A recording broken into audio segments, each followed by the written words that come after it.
আমি তোর অভিশাপ দিলাম, যে মাইয়ারে বিয়ে করবা সেই মাইয়া হবে চরিত্রহীন, অসৎ। আই যে মাইয়ারে বিয়ে করবি ইয়া যদি অসৎ হয়, দিঘারে বাদ দিয়ে আরেকঘরে বিয়ে করি এলাম।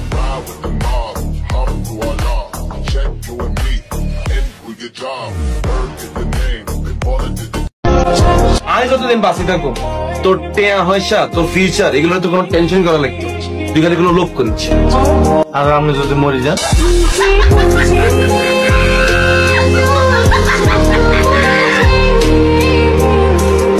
আপনি 3 দিন বাচ্চা গেছেন, নাইলে কিন্তু দিতাম।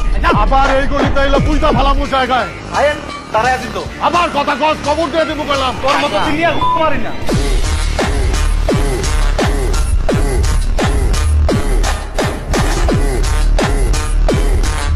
এত বড় নায়িকার লোক আপনি যে ব্যবহারটা করছেন, আপনি তাহলে পাত্তাই দিলেন না। এটা কোনো কথা কইলেন আপনি মিয়া? ওই কোনো নায়িকা হইলো? ওর চাইতে কত বড় বড় নায়িকা এ পাপুর কোলে বয়া থাকে।